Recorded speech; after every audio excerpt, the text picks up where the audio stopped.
That's better. So my name is Dan. I work for Betterment, which is a robo-advisor. For those of you who aren't familiar with it, a robo-advisor is basically the idea that we can take a human financial advisor, specifically their brain, and put it into a computer.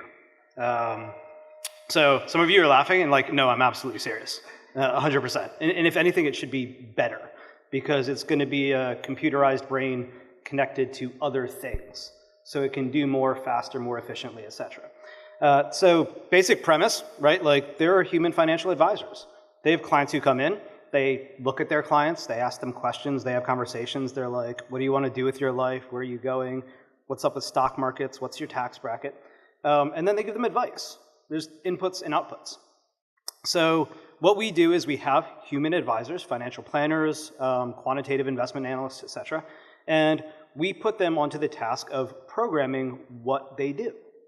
How do we take these inputs that somebody takes about who a person is, what their financial plan is, where they want to go, what their taxes are, and instead of having it be that like they got to spend an hour with every client once a quarter, we put it into software and we can make it accessible for everybody. And a really key part of that, there are a number, but one of the key parts is that how much your advisor costs can really matter. So if the market on average returns about 7%, and your advisor is taking 1% of that, they're taking a pretty big chunk of your growth. And that means that you end up with less, especially retirement. These kind of costs, when they compound over 20 or 30 years, they can be really, really substantial. So strangely enough, one of the biggest value adds that we bring is that we cost very little. And we've done that purely using technology. However, these are different. These are really different. To be clear, we are a financial advisor. We are not a broker. We're not a cute little app. We have a fiduciary responsibility to do what we believe is right for you. And that gets interesting, right? We're not here to build things that are like fun and where you get to entertain yourself. This is about you having a stable retirement. This is not an entertainment app. This is a serious financial planning thing. So part of my role is to think about how do we instill good behavior? How do we have those kind of like nudges and designs and choice architecture so that people get good financial outcomes?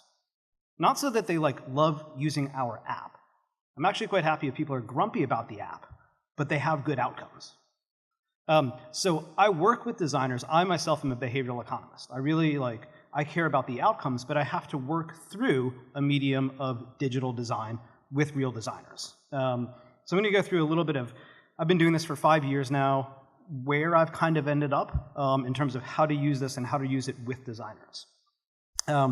So I generally think of my role as having two things. Dan Lockton, who's a wonderful design professor over in the UK, this is from him. There's just two things that I do. Understand what people are trying to do and help them do it better. So we've heard that a number of times, right? You know, like ask the question why 5 times. Make them play with things until they finally, grudgingly, give up what it is that they actually want you to do for them. And then another one, which is a little bit trickier, is understand how they see the world and change it. Maybe the way they're thinking about things isn't quite right, and it's your job to figure out how to do inception and get this idea inside of their head so that they don't recognize the fact that you put it in their head, and they accept it and believe it moving forward. The way that you don't do this is by nagging people. This is not an effective strategy. You do not say, don't do X. Don't think of a big pink elephant right now. Stop it. Stop it. But you do, and you see this coming up a lot. People do this. They post like, don't do blah signs, which as soon as you think about it, it's like people want to do blah. How do we get them to do that safely? How do we get them to do that in a way that we want them to? So demonstrated and observed behavior by customers, by clients, of them trying to achieve something, you have to get alongside them and inside their head and say, we're going to figure out what you're trying to achieve, and we're going to help you achieve it in a way where you're unlikely to hurt yourself or burn down the entire city of London. A really big component of that life cycle is science. So part of what we do, I have a quasi-academic background, and one of the big sort of issues right now is that academics are incentivized to publish papers. They're incentivized to find statistically significant results, even if they're kind of borderline, and publish them. So you can't trust necessarily what's coming out of the academic journals as being definitively true, especially in the real world where it's very messy, unless that study was done in the real world. Not with college students in a lab, but actually on like real human beings in a real world setting. And there are really good cases of this, specifically in my area that worry me. So one example is that there's a lot of evidence about how we view ourselves relative to our peers influences our behavior. So if you tell people that they consume more energy than their neighbors, or that most of their neighbors vote, or that most of their neighbors pay their taxes, these sort of pro-social settings, people are more likely to do those good pro-social things. So what if we took that and we applied it to saving for retirement? Maybe if we told people how much they were saving relative to their peers, people like them, they would save more. So these academics were able to do that with an actual company where they literally just like, you get your statement, and some of the statements had a thing that said, you are saving less than your peers. You are saving more than your peers in some fashion. And they ran a randomized control trial to see whether or not this was going to be effective. And the answer was, oh my God, not only is it not effective, it's effective in the wrong way. We are actually getting people to save less because of this thing. Turn it off as quickly as possible, please. So one of the interesting things here that I think is really important is like a lot of financial advisors, us included, have really good intentions. We want to do the right thing. We look at like some ideas out there in the world and we're like, hey, maybe we could just implement those here. If you're not testing it, you might be shooting your users in the foot. And you don't know that until you actually test it. So experimentation, testing, blah, blah, blah, they are all a way of figuring out what is actually true. And the concern there is not, am I right or not? It's what if I'm wrong and I don't know it? So I'm going to go through a few case studies where we've done this with improvements to our service on our customer base, using behavioral insights, and then saying, wait, actually, is this working in the real world? So first one of these is a long-standing problem. This is so much cooler now because Richard Thaler, who's responsible for this work, just won the Nobel Prize in economics. So now I'm not talking about some random guy most people have never heard of. I'm talking about a Nobel Prize winner. People weren't saving in 401ks. 401ks are expensive. They cost the government a lot of money. And for every dollar that the government doesn't collect in tax revenue because 401ks are tax advantaged, they cause people to save about 25%. So literally, based on just like simple math, the government would be better off taxing everybody, taking that tax money, putting it in a savings account for you, because they're giving up more money than they're actually collecting that you're saving. 401ks were started back in the 1970s. They're employer sponsored. They have all these like incrementally bricolaged together elements to it. So most people aren't using them. If you were in a 401k back in the 1990s, 2 in 10 of the participants were participating. On average, they were saving 3.5%. Nowhere near enough to actually have a safe and stable retirement. So what's going on here? Like, we're giving them tax incentives. The employer is possibly making a match into this thing. This is the best deal ever. Why aren't you saving money? And the answer is because of the fact that we're human. We have these very specific behavioral impediments to saving for retirement. So most plans have this structure of you have to choose to save. And it's as simple as on a form, it's a thing that says like, do you want to save? And it's like, yes, please. Just ticking that box. Just ticking that box, by default, you're not. You have to figure out how much you want to save. This is usually after you've received your first paycheck. So that's hard. You have to do some math to figure out what you can afford. The fact that you've already received your first paycheck means that your next paycheck is going to go down after you do this. And generally speaking, in my experience, people don't like having less money. Finally, this isn't something that you sort of do once and you're good. You know, like if you start out at a job when you're 24, probably by the time you're 30, you're earning a different amount of money. You need to change exactly how much you're saving over time. Maybe you need to pull back because you have a kid. So all of these elements are kind of like this weird little behavioral perfect storm for making sure that people don't actually save because of how we structured this plan. They all have very specific biases that you can find on the internet somewhere. So what if we took them and we just said, every single one of these is a strength? If we just redesign this plan, every single one of these is going to work for us. We're going to make you opt out. You can choose to not save, but you're going to have to tell us, I don't want to save. Not that I do want to save. We're going to default you into a specific savings rate. We are going to take that out immediately from your first paycheck, so you never notice that your pay goes down. It's just where it always has been. And automatically, in the future, through time, we're going to escalate how much you're saving. So you can change, you have complete liberty and autonomy to change any of these things. It's just if you do nothing, what is the outcome? And we flipped it from you're going to be destitute because you don't have any money in retirement to you're going to be fine. The outcome of this is that we now see 9 out of 10 people saving for retirement, enrolled in and using the plan. After 4 years of those auto-escalation deposits, you see people saving about 14% of their gross pay. That's ridiculous. No other tax incentive has ever been able to get somebody to save 14% of their gross pay. So pretty effective. But this is just in 401ks. You have to know somebody's payroll. You have to be able to get in between them and the check before it hits their checking account. So what can we do that operates the same way in the modern world? And the answer that we came up with is something called smart deposit. So little bit of technology hotness. You come in, you link your bank account, and you actually give us the ability to observe your bank account, your checking account in real time. We're able to say, looks like you generally are going to earn somewhere around $4,000 a month, which means that if we see $3,500 in there at any point in time, maybe you've got some extra money left over. Maybe that's money that if we just leave it in there, you're going to spend it on beer and buffalo wings. And maybe we should take it out before you actually do that. So what Smart Deposit does is it constantly monitors your checking account for you. If you're above a limit, it's going to take money out and save it for you. You choose this. You can choose to skip it at any time. You can say, please stop doing this. But generally speaking, it's working for you and you don't have to do anything. By default, it's on and working. So on average, the people who we use this with saved about $1,200 more on an average deposit. This is of people who have wealth in their savings accounts. The average account size is about $40,000 of cash just sitting there indefinitely. So pretty big size. After the first year, the people who used Smart Deposit had saved somewhere around 20% more than the people who hadn't. So this is very powerful in terms of making it easy for people to save more. They don't have to do anything. They don't have to make any choices, any decisions, etc. Just do it for them and let them opt out when they need to. That's on the savings side. Another component of it that our job is investor management. So generally speaking, people's emotions are made perfectly to not work well in financial markets. We're very good at reacting emotionally to something that's happened. Right? We get burned and we're like, ouch, I don't like that stove anymore. I'm breaking up with my stove. I hate it. But that doesn't work well in financial markets because whatever happened is over. It's done. It's past. The only thing that matters is the future and what's going to happen there.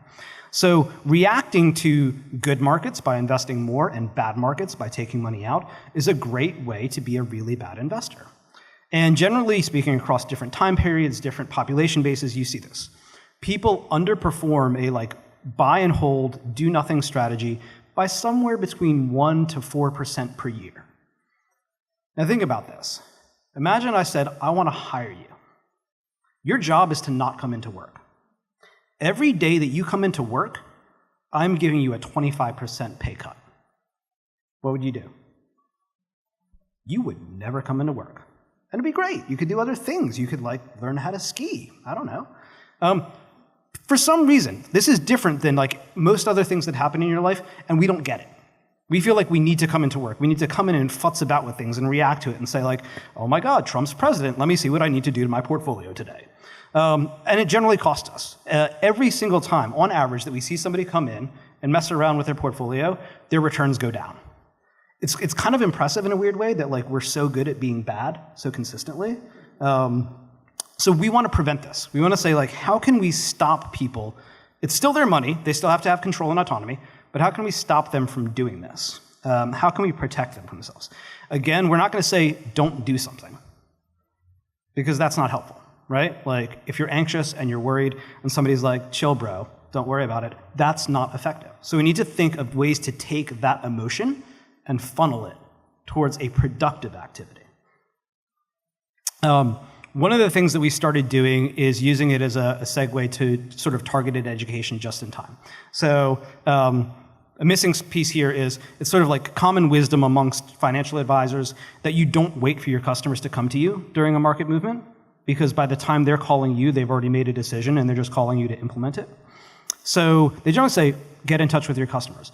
We did this. We did targeted randomized controlled trials of email sends outbound to customers to say, hey, Greece might default on its debt. Here's what that means for you. Different things, different subject lines. What we found was that on average, that caused people anxiety and stress. It caused them to log into their accounts. Most of us don't care about what's going on in markets. We have a presentation to our boss. We're worried about our kid's algebra test. There are other more important things that are relevant and salient in our lives, and by making them think about it, we actually cause the problem. So we moved away from outbound communications, and we said, how can we target just those people who are going to be experiencing that sort of anxiety at that point in time? So if you log in, when the market is down by a significant percent, if we have a piece of content, we're going to serve that into you, kind of like as a pop-up. It's a little bit more subtle than that. But you only get it if you log in. We're not pushing it out to everybody. What we found was that, on average, that sort of educational interrupt significantly reduced bad behaviors and improved good behaviors. So deposits are good. They usually help us get back on track. They help us rebalance tax-free. Good for the customer, good for us. Negative behaviors are things like defunding the account, withdrawing, or changing your allocation in response to those market moves. It's nice because all of these are like effective. This literally took us something like 2 hours to put together as a small little notification thing. And it was effective, especially because it wasn't hitting people who didn't care. It was only hitting the people that it needed to hit. Another element of it is we have a really weird relationship with time, especially time now to time in the future. So one of the things that comes up in investing is that, like a credit card, when you do something isn't when you pay for it. So if you have, if stocks go up in January and February, you sell, and you realize a $1,000 short-term capital gain, you're kind of not going to know about it until the following April, like 14 months later, when you have to pay your taxes, and you go, damn, I actually just gave the IRS half of my gain because I realized a short-term capital gain, right? This is classic. This is like literally exactly how you would try and trick people, because people have a very strange relationship between now and the future. So if you say to somebody, hey, would you like $100 now or $120 in a month? Generally speaking, so I did this the wrong way. Or think about it this way, I'm going to give you $100 in 12 months or $120 in 3 months. In both cases, I'm asking you, would you like to wait a month for $20? If you ask them the question about now, they're going to take the $100. If you ask them the question about in the future, they're going to take the 120. We are very good at being patient in the future, for some reason. We're very bad at it right now. We're very good at being good people and going to the gym and dieting in the future. We're bad at it right now. So any system that you see set up that basically says, like, what I'm going to get you to do differs between now and the future is a way of hacking with people's brains. And taxes is one of those things. So what do? You bring the future to now. You put it right in front of them at the point in time when you're making the decision. I'm about to hopefully get away with showing an animation, so pay attention. In our system, a customer can go and change their allocation. And right at the point when they change their allocation, we offer them, and now we actually default them to force them to see, the tax impact that that would cause in the following tax year. So in real time, we can say, if you sell this, we're going to realize these gains, which is going to cause this tax. Go ahead and think about this. We can refine it. We can say, if you wait 30 days, this much less is going to be short-term capital gains, which is always taxed at a higher rate. So we're forcing the information that you might want to include about your decision right in front of you, right at the point in time you're making it. Generally speaking, this greatly reduces taxable allocation changes. And what's interesting about it is that it doesn't matter about like the portfolio size. You might have $5,000 or $5 million with us. And if I show you that you're going to owe $50 or more in taxes, odds are that you're not going to go ahead with it. You're probably going to wait or try and do something else in order to do what you want to achieve. So there's a really interesting thing about, like, it's actually almost too powerful. People who see taxes are so averse that they're not going to go ahead with allocation changes. So it's a way of not debiasing, but counterbalancing biases against each other in the app. Quick aside, there's big individual differences in who goes ahead with it and who doesn't. That's one of the simplest things that would predict whether or not you're comfortable realizing taxes.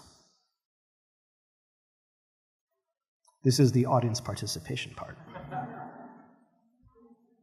What's that? Interesting? Maybe. That's not the one I'm looking for. Risk aversion? I don't know. Something else aversion. Loss aversion? Everybody's who's not averse to losses? Everybody. Taxes. So what your political affiliation is. If you come up from like a heavily conservative Republican area, you are going to be dramatically more sensitive to taxes than if you come from like Manhattan. Like everybody hates taxes, but we hate taxes to different degrees. So we can actually predict how likely you are to go ahead with a allocation change that involves taxes based upon your political affiliation. Now, this is all sort of like, I don't know how to put it, like, I know it from a conceptual angle of putting it into the product and seeing how people behave, but I want to make sure it's clear that a lot of this actually comes from figuring out how to get inside our clients' heads too. We're not just putting our heads into the app, we're making the app reflect what's going on in their heads. So we do user testing, we do interviews, et cetera, et cetera. But we also try and figure out how to do that at scale. So when customers are making decisions, allocation changes, changing the way that they save, doing various other things, we give them the ability to journal what they're doing right at that point in time. We can put in a category of this is the kind of thing that I'm doing. You can write out a detailed description of what you were thinking at that point in time. And that gets surfaced back to you later in the app as an annotation. So like when you're like, why did I change my allocation on November 8th last year? You can go back and you can see exactly what you were thinking. But of course, we see this data too. We're able to see trends in our customers. What are they worried about? During the election, literally the fields coming in here were kind of like Clinton, Trump, Clinton, Trump, Clinton, Trump, Clinton, Trump. We knew what was going on with our customers' heads and exactly what they were worried about. And this allows us to basically construct some real-time indices of what they're feeling about, what they're thinking, how bullish are they on what's going on, how bearish are they, what are the specific things they're worrying about, what percentage of these activities are being driven by what's going on in markets versus people just need to pay their taxes in April. So if we have a lot of withdrawals in April, it has nothing to do with the market. It has to do with people's just ongoing financial plan. This sort of working with, at scale, your customers, both in terms of trying to figure out what the best way to help them achieve their financial goals are, is a big part of why I'm at Betterment. Because we're able to actually do it in a robust, evidence-based fashion.